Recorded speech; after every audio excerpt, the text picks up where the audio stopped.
Bismillah ar-Rahman ar-Rahim. Iyyaka na'budu wa iyyaka nasta'in. Mr. President, Honorable Secretary General,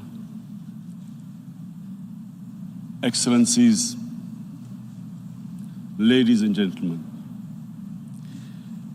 I feel honored today to represent my country at this forum of world leaders, where we have a chance to discuss problems that the world is facing. I want to talk about a lot of problems, but just four today. And I especially came to this forum despite a difficult time in my country, facing challenges. I would not have come, but because I feel that there are some very urgent problems which the world must address. So first of all, I start with climate change. So many leaders have talked about climate change. But Mr. President, I feel that there is a lack of seriousness. Perhaps world leaders some of the leaders who can do a lot, do not realize the urgency of the situation. We have a lot of ideas, but as someone said, ideas without funding is mere hallucination. Pakistan, I'll give you start with my own country. Our country is amongst the top 10 nations in the world which are most affected by climate change. We depend upon our rivers. We are mainly an agricultural country. And 80% of the water in our rivers comes from our glaciers. The glaciers not just on the Pakistani side, even India. The 80% of the water in Ganges and the Indian rivers also comes from the glaciers, from the Himalayan glaciers, Karakoram, Hindu Kush. And these glaciers are melting at quite a rapid pace. We detected already 5,000 glacial lakes in our mountains. And if this keeps going, if nothing is done, we are scared that humans are facing a huge catastrophe. In my country, when my party came to power in the province of KP, we planted 1 billion trees in 5 years. Now we've set ourselves a target of 10 billion trees in Pakistan. Idea being to counter the effects of global warming. But one country cannot do anything. This has to be a combined effort of the world. My optimism comes from the fact that humans, the Almighty has endowed humans with great powers. We can do anything, provided our survival instinct is stirred up. And this is really what I hope that the United Nations will take a lead in this. There must be more emphasis. Richer countries must be pushed. Countries that mainly are responsible for greenhouse gas emissions. They must be pushed because our country contributes minuscule amount to greenhouse gases. So I feel that the United Nations must take leadership in this. My second issue for me right now is even more critical. Mr. President, every year, billions of dollars leave the poorer countries and go towards rich countries. billions of dollars siphoned off by the ruling elites of the developing world. And they find their way into Western bank accounts, offshore accounts, tax havens, expensive properties hidden behind companies bought in Western capitals. Mr. President, this is devastating the developing world. This is causing more poverty, debts.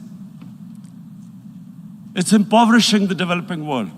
The difference between rich and poor countries is growing because of this. Money laundering, which happens because money leaves the poorer countries into rich countries, is not treated the same as, for instance, money from drugs or terror financing. The seriousness which terror financing and money from drugs, the way it is treated, it's not the same. The way the poor countries are being plundered by their elites. It's not happening. In my country, when I took charge of our government a year back, in the 10 years preceding that, our total debt went up 4 times.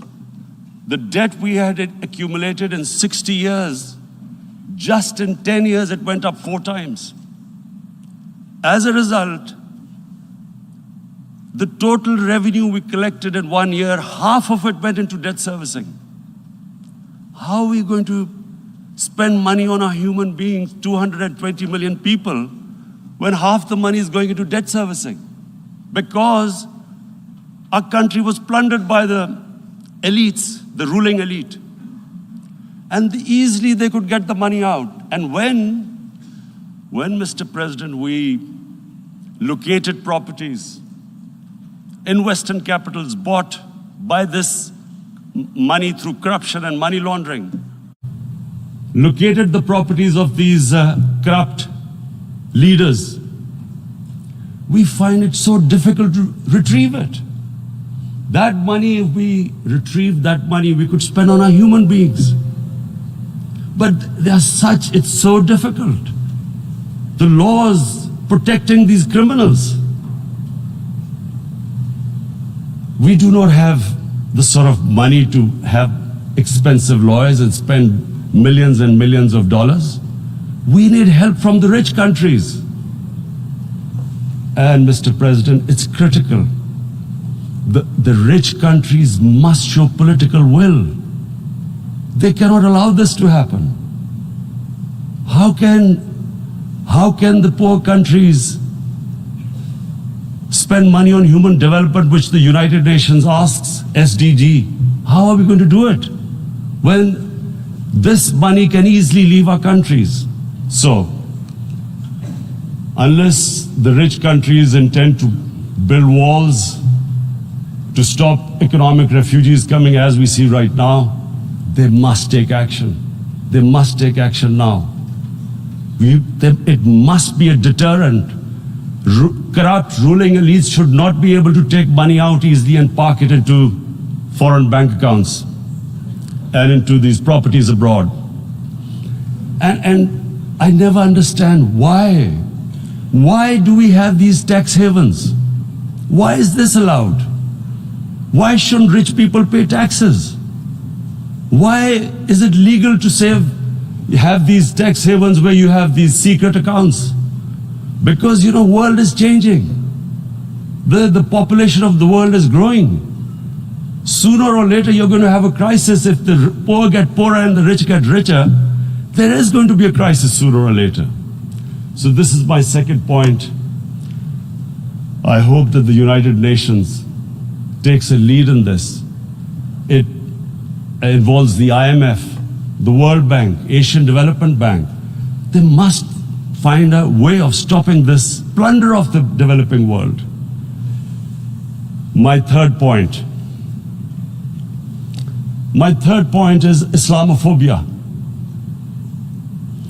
There are 1.3 billion Muslims in this world. There are millions of Muslims living in other countries, European countries, in the US, as minorities. Islamophobia since 9/11 has grown at a pace where it is alarming. Human communities live together. There should be understanding amongst them. But Islamophobia is creating a division. Muslim women wearing hijab, it's become an issue. It's become an issue in some countries. Hijab is some sort of a weapon. A woman can take off her clothes in countries, but she can't put on more clothes. How is this happening? Because of Islamophobia. And how did this Islamophobia start? After 9/11. And why did it start? Because certain Western leaders equated terrorism with Islam. Islamic terrorism. Radical Islam. What is radical Islam? There is only one Islam, and that is the Islam we follow of Prophet Muhammad sallallahu alaihi wasallam. There is no other Islam. Radical Islam, Islamic terrorism, what message did they send to people in the West, and why is there Islamophobia? How is a person in New York, in the Midwest, in the US, in European capital, how is he going to distinguish between who is a moderate Muslim and who's a radical Muslim? Because terrorism has nothing to do with any religion. This Islamic terrorism, Islamic radicalism, and sadly used by leaders, this has been the main reason for this Islamophobia. And it has caused pain amongst Muslims. We in Muslim countries watch this Islamophobia traveling abroad, and it's getting worse. And may I just say, Mr. President, that in European countries, it is marginalizing Muslim communities. And we all know that marginalization leads to radicalization. Some of the people who ended up as militants in Syria and other places were from marginalized Muslim communities. And my point here is that we must address this issue. I'm sad to say that we Muslim leaders have not addressed this issue either. After 9/11, when this thing came about war against radical Islam, rather than Muslim leaders trying to explain to the West that there is no such thing as radical Islam, in all human communities, they are radicals. They're liberals and rest are moderate. All human communities, Christians, Jews, everyone has it. But Islam is not radical, neither Judaism, neither Christianity, neither Hinduism. No religion preaches radicalism. The basis of all religion is compassion and justice, which differentiates us from the animal kingdom. But unfortunately, the Muslim leadership was so scared of being called radical Islam that all of them became moderates. In Pakistan, we were in the eye of the storm, and our government coined a phrase called enlightened moderation. No one knows what it meant, but everyone started putting on Western suits that they were moderates, started speaking. Even those who didn't know English would speak English because they were moderates. No one had a clue what it was, because we in the Muslim world did not explain to the West that there is no such thing as radical Islam. One of the reasons why after 9/11 Islam was supposed to be equated with terrorism was suicide attacks. Because the 9/11 bombers did a suicide attack, all sorts of theories came up that the Muslims are involved in suicide attacks because they will get virgin in heavens. Some came up with, what about women? Suicide attackers. So this bizarre thing happened. No one explained. Suicide attacks and Islam were equated. No one did research that before 9/11, the majority of suicide attacks in the world were by Tamil tigers, who were Hindus. No one blamed Hinduism, and quite rightly. What has Hinduism got to do with what desperate people were doing in Sri Lanka? We all know about, we've seen films about Japanese kamikaze pilots at the end of the Second World War doing suicide attacks. No one blamed the religion. But here we were trying to prove we were moderates and not explaining to the West. But the most important thing I wanted to say here today, in explaining this Islamophobia, Mr. President, and I feel it's very important because I've spent, because of, I played professional sport in England, I spent a lot of time there, so I know how the Western mind works and how West views religion. So where the misunderstanding about Islam came. And one of the reasons it caused Islamophobia. That was, in 1989, this book was published, maligning, insulting, ridiculing our Prophet Muhammad sallallahu alaihi wasallam.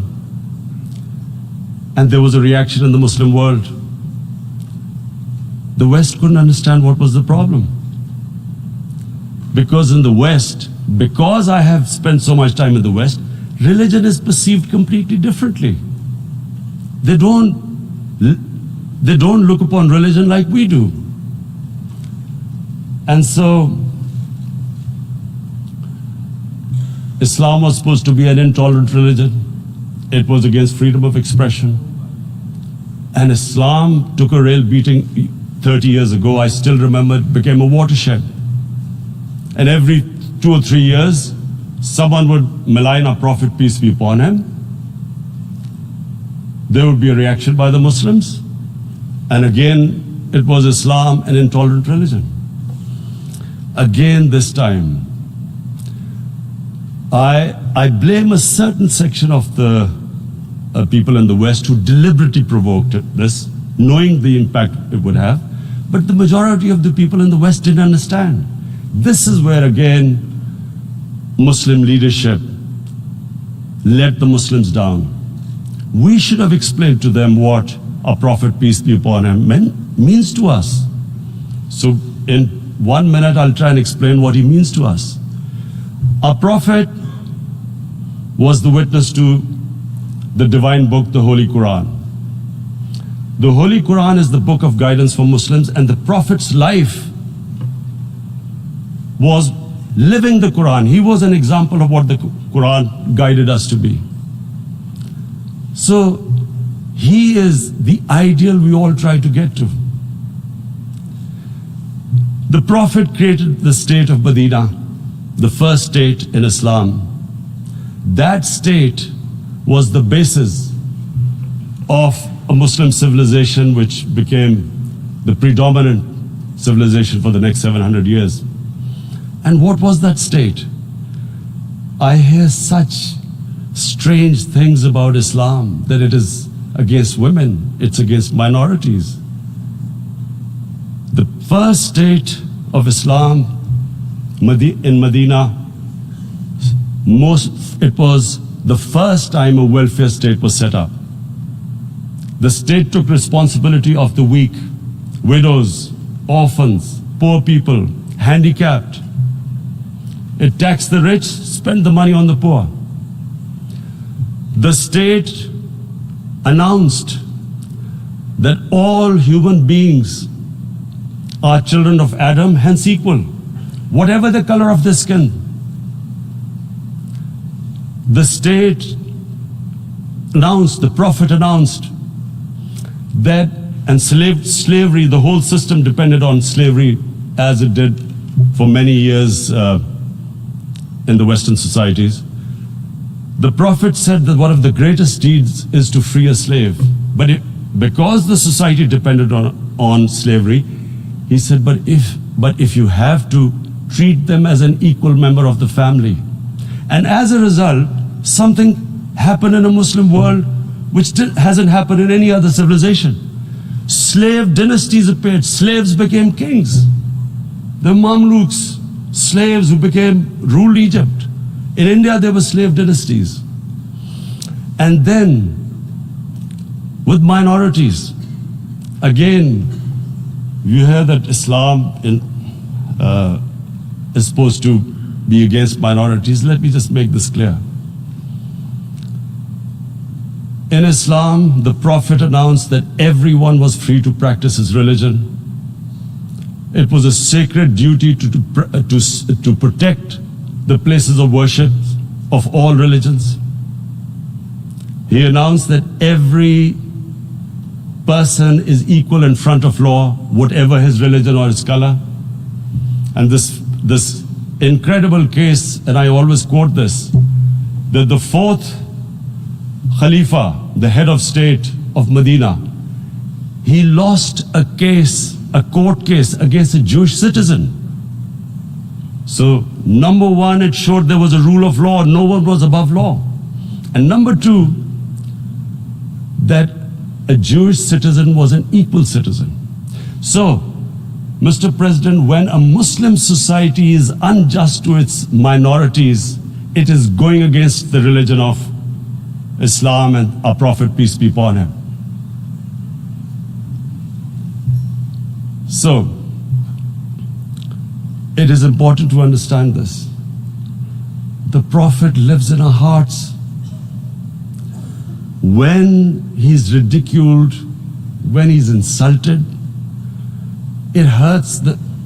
As we human beings understand one thing, the pain of the heart is far, far, far more hurtful than physical pain. And that's why the Muslims react. And I always thought that if I ever had this stage, I would try and explain this to the world community, especially to the Western community, because having lived in the Western community, people didn't understand this. When I first went as a teenager to England, there was a comedy film on Jesus Christ. It's unthinkable in Muslim societies. So we need to explain that, look, in a human community, we must be sensitive to what causes pain to other human beings. We have, in the Western society, and quite rightly, the Holocaust is treated with sensitivity because it gives the Jewish community pain. That's all we ask. That do not use freedom of speech to cause us pain by insulting our Holy Prophet. That's all we want. And now, the number fourth point, Mr. President, and this is the most critical point, is the reason why I especially came here. It is about what is happening in Kashmir.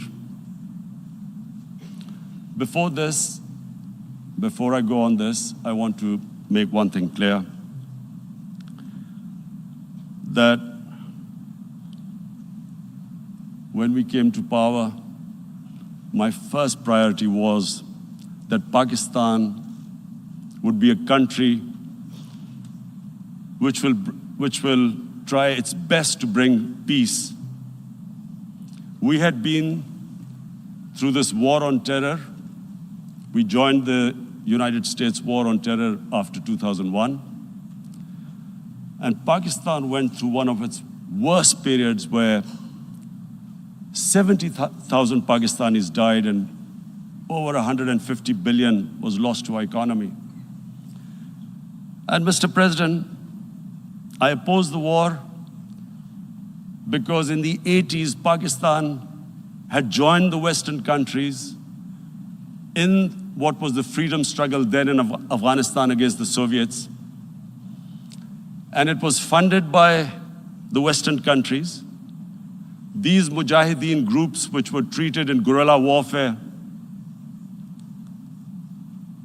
were trained by Pakistan Army, funded by the Western countries, and especially US, and they waged what was a freedom struggle in Afghanistan. The Soviets called them terrorists. We called them freedom fighters. 1989, the Soviets retreated. The Americans packed up and left. Pakistan was left with these groups. Come 9/11, Pakistan joined the United States in this war on terror. And now our government was supposed to, the reason why I opposed joining this war, because here we had indoctrinated them in jihad, meaning freedom struggle against foreign occupation. Now, because we had joined the US and the US had occupied Afghanistan, now we were supposed to tell them that no, this is not freedom struggle and jihad, it's terrorism. So that's why I tried to tell then government that, stay neutral because you will have leverage over them. You will be able to control them. But if you join them, you become collaborators and they will attack you, which is what happened. They turned against us. We went through a nightmare. 70,000 people killed in a war we had nothing to do with. No Pakistani was involved in 9/11. Taliban were in Afghanistan. Al-Qaeda was in Afghanistan. What had we to do with it? 70,000 Pakistanis died. So when we came to power, we decided that we would dismantle what was left of these groups. And this decision was taken not just by us, but by all the political parties in Pakistan. Unfortunately, they didn't implement it. So we came to power, we decided to implement it, and we dismantled whatever was left of the groups. And I know that India keeps accusing us that there are these groups there. I would like the United Nations to send observers, see for themselves what we've done. No Pakistani government would have dared to do this because it would have created strife. But we decided that there would be no militant organizations in Pakistan. So I need to give you this background and to what I'm going to say later on. And secondly, we started mending fences. I invited the Afghan president. We developed a relationship with Afghanistan. We had problems with Iran. We mended fences there. And then India. Now let me just give you a little background about my relationship with India. Because of cricket, and cricket being it's a passion in the subcontinent, I had great following in India. I have friends in India, and I loved going to India. So immediately, when my party came to power, the first thing we did was to immediately reach out to India. And I spoke to President Modi and I said, look, we have similar problems. Climate change, poverty, let's get together. Let's resolve our differences through trade. Let's build a relationship on trust. Prime Minister Modi told me that, there were terrorist attacks from Pakistan. I said, we have problems with you. There are terrorist attacks which we know are instigated by India in Balochistan. We caught a spy, Kulbhushan Yadav, who admitted what the sabotage going on in Karachi and Balochistan. So we said, look, let's leave that behind. Let's move forward. Our main priority should be our people. The highest number of poor people live in the Indian subcontinent. Unfortunately, didn't make any headways. Our foreign minister was supposed to meet on this in the UNGA last year. India canceled it. We thought that it's their election coming up. It's a nationalist, ultra-nationalist party. It doesn't want to cozy up to Pakistan. So we thought, okay, we'll wait till the elections. Meanwhile, a 20-year-old Kashmiri boy, whose father said was radicalized by the security forces in Kashmir, blew himself up on an Indian convoy. Immediately, India blamed us.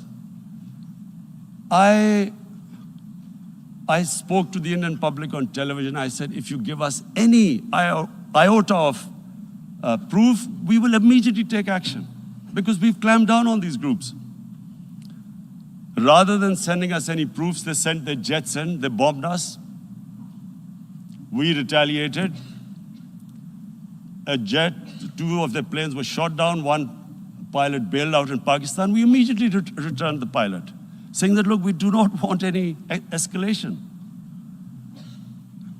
Rather than taking that as a peace gesture, the entire campaign, almost the entire campaign of Mr. Modi in the election was how he had taught Pakistan a lesson that jets had killed 350 terrorists. Complete lie, they had just killed about 10 trees of ours, which was quite painful given that, we are growing all these trees. He then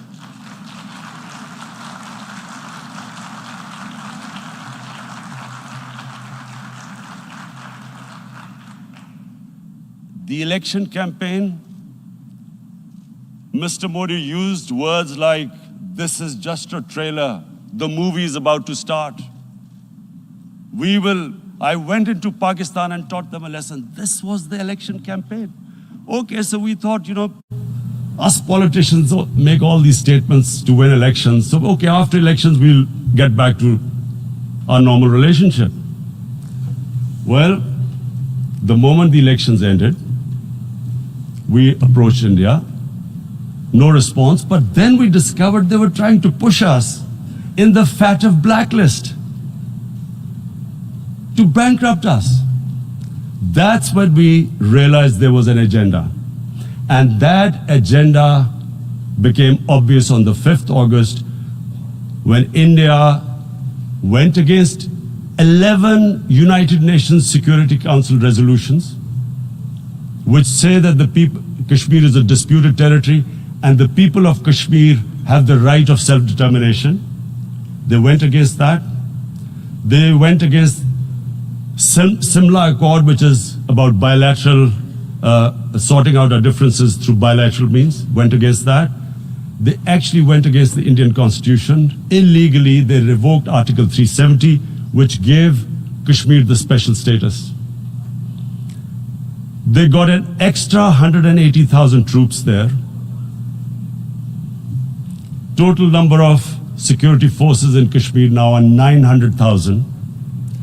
And they put 8 million people of Kashmir under curfew.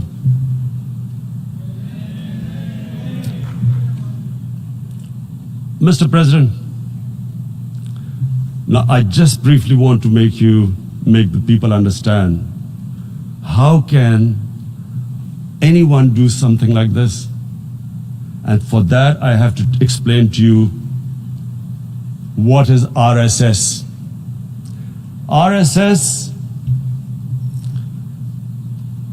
Mr. Narendra Modi is a life member of RSS.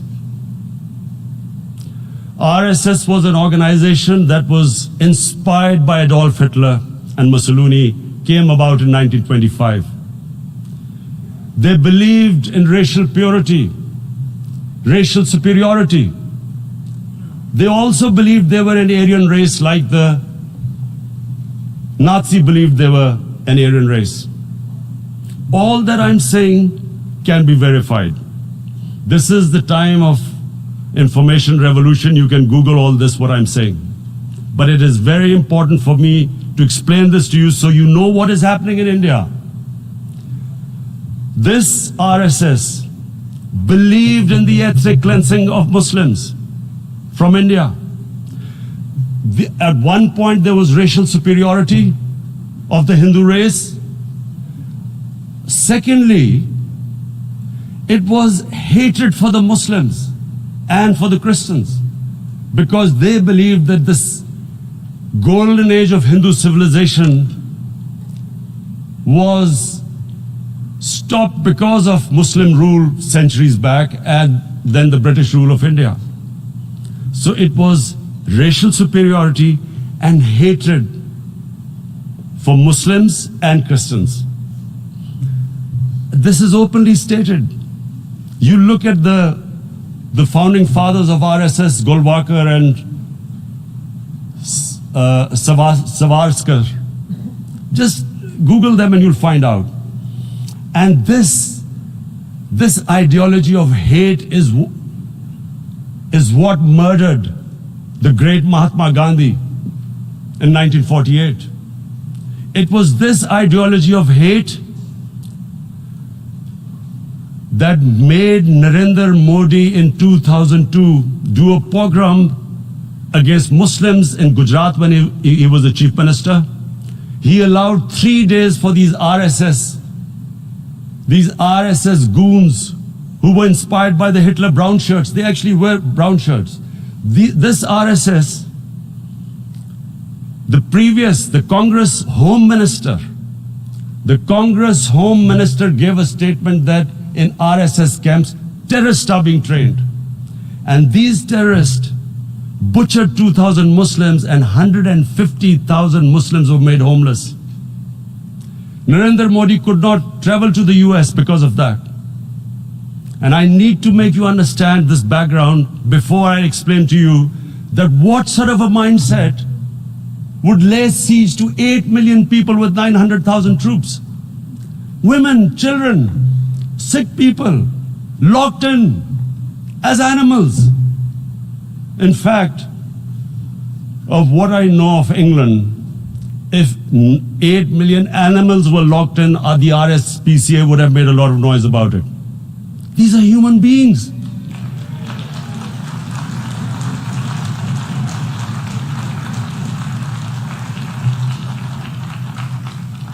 And Mr. President, what comes with racial superiority, these illusions of Aryan superior race, is arrogance. The two go together. And it's arrogance that makes people make mistakes and do stupid things. Cruel things like what Narendra Modi has done.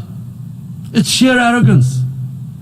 And it's arrogance that has blinded him from the fact that what is going to happen when the curfew is lifted. Has he thought about it? This hasn't been thought through. What is he going to do when he lifts the curfew?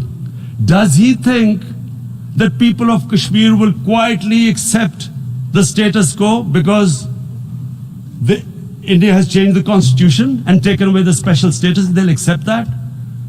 Mr. President, 100,000 Kashmiris have died in the past 30 years because they were denied the right given by the United Nations, the right for self-determination. 100,000 have died and 11,000 women have been raped. There are 2 United Nations human rights reports on this. The world hasn't done anything because India is a huge market, 1.2 billion people. Sadly, the material prevails over the human. But this has serious consequences. Again, I repeat, that's why I'm here. Look, what is going to happen when the curfew is lifted will be a bloodbath. The people will come out. There are 900,000 troops there. They haven't come to, as Narendra Modi says, he's done this for prosperity of Kashmir. This is supposed to be for the development. These 900,000 troops, what are they going to do when they come out? There'll be a bloodbath. Has he thought it through what happens then? Mr. President, has anyone thought that what happens when there is a bloodbath? What do you think the impact will have on people of Kashmir? What do you think they will think? The way they have been boxed in their houses, treated like worse than animals, no rights. Thousands of all the political leadership has been arrested, taken out of Kashmir. Even those Kashmiri leaders who were pro-India have been taken out. 13,000 boys have been picked up and taken to God knows which destinations. So what do they think? What will the people of Kashmir do when they lift the curfew? They will be out in the streets. And what will these soldiers do? They will shoot them. They've already used pellet guns, blinded young boys. In the last 6 years, the 5 years, the oppression that has gone on in Kashmir. And so, Kashmiris will be further radicalized. Mr. President, there will be another Pulwama. And guess what? India will blame us. They're already blaming us. They're saying all this is happening because of Pakistan. One of their defense ministers said there are 500 terrorists lined up on the border to go in. Why would Pakistan send 500 terrorists when there are 900,000 troops? What impact are they going to make? What will they do? And why would? Don't we know that the moment there is some terrorist attack, all that will happen is there'll be further cruelty and oppression of the people of Kashmir. We will just give the 900,000 troops to further crush the people of Kashmir. And then we'll give the Indian government an excuse that, look, Pakistan is a terrorist state, and this mantra that has gone on, Islamic terrorism. The moment you use this catchword, Islamic terrorism, the whole world turns away. No one talks about human rights. You can do whatever you want, which is what has happened in Kashmir, because they keep using this word, Islamic terrorism. And this is what they're doing right now. What do we benefit from further increasing the cruelty on the people of Kashmir? And why would we want this? But there is no other narrative left for India. As when they lift the curfew, whatever happens, Pakistan will be blamed, and there is always a danger of another Pulwama. They might come and bomb us again, and then another cycle might start. And what does Narendra Modi think? That 180 million Muslims of India are thinking right now. Aren't they watching these Kashmiris stuck inside for 55 days they've been stuck in? Aren't they watching? What do you think? Don't you think that the Muslims will be radicalized in India? And I'm talking about 180 million people. And when they get radicalized, there will be some incident in India somewhere down the line. Again, we will be blamed. And I'm warning you right now, again, we will be blamed. And Mr. President, what about 1.3 billion Muslims who are watching this? And they know that it is only happening in Kashmir because they're Kashmiri Muslims. This is not happening to Kashmiri Hindus. They know that this is happening because of their religion. So what do you think they will be thinking?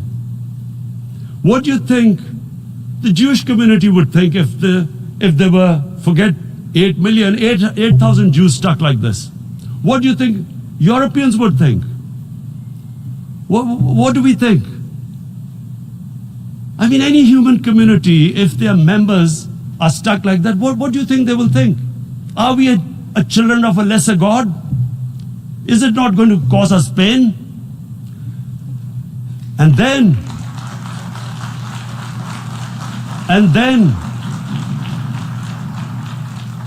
I'll tell you what will happen. People will, in the 1.3 billion Muslims, someone will pick up arms. I know we've been brought up with films, Western films. This good, decent guy doesn't get justice. He decides to pick up a gun and start seeking justice. There was a film made in New York, famous film called Death Wish. This guy gets mugged by his family, his wife gets killed or something. He can't get justice. He picks up a gun and he goes around shooting muggers. And the whole cinema cheers him on. So what do you think the Muslims are thinking right now? if there is a bloodbath, there will be Muslims becoming radicals, not because of Islam, but because of what they will see, that there's no justice when it comes to Muslims. There were Rohingya Muslims, Myanmar, who are, God knows, almost 1 million people out, ethnic cleansing. What was the response of the world community? So what do you think will be the response of 1.3 billion Muslims? I picture myself. I'm in Kashmir. I've been locked up for 55 days. I've heard about, and there are rapes, Indian Army going into homes, soldiers. Would I want to live this humiliation? Would I want to live like that? I would pick up a gun. You're forcing people. You are forcing people into radicalization. When people lose the will to live, what is there to live for? And this is what, if you can do this to human beings, you are actually radicalizing people. And so, Mr. President, I want to repeat here, this is one of the most critical times. There will be a reaction to this. Pakistan will be blamed.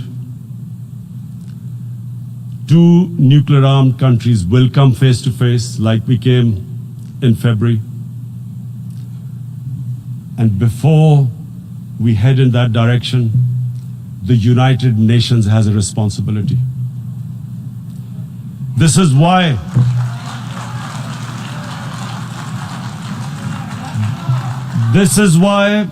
the United Nations came into being in 1945. You were supposed to stop this happening. I feel we are back to 1939, Munich. Czechoslovakia has been taken, annexed. What is the world community going to do? Is it going to appease a market of 1.2 billion, or is it going to stand up for justice and humanity?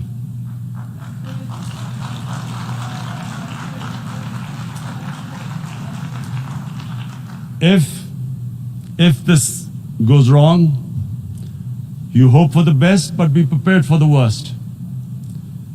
If a conventional war starts between the 2 countries, Mr. President, if a conventional war starts, and anything could happen, but supposing a country 7 times smaller than its neighbor is faced with the choice, either you surrender or you fight for your freedom till death, what will we do? I ask myself this question. And my belief is, La ilaha illallah, there is no God but one. And we will fight. And when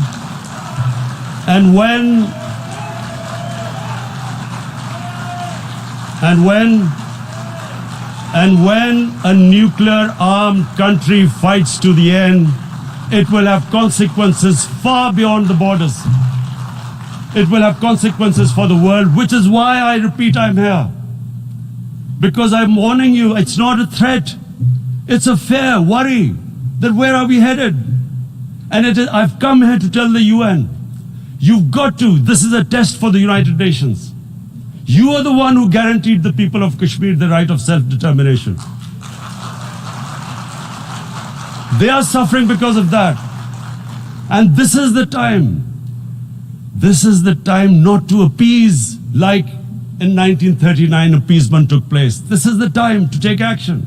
And number 1 action must be that India must lift this inhuman curfew, which has lasted for 55 days. It must free all political prisoners, and especially those 13,000 boys that have been picked up. Parents don't know where they've disappeared. And then the world community must give the people of Kashmir the right of self-determination. Thank you. En nombre de la Asamblea General agradezco al señor Primer Ministro de la República Islámica de Pakistán la declaración que acaba de formular y pido protocolo que acompañe a su excelencia. La Asamblea escuchará un discurso del Primer Ministro de la República Helénica, Su Excelencia Kyriakos Mitsotakis.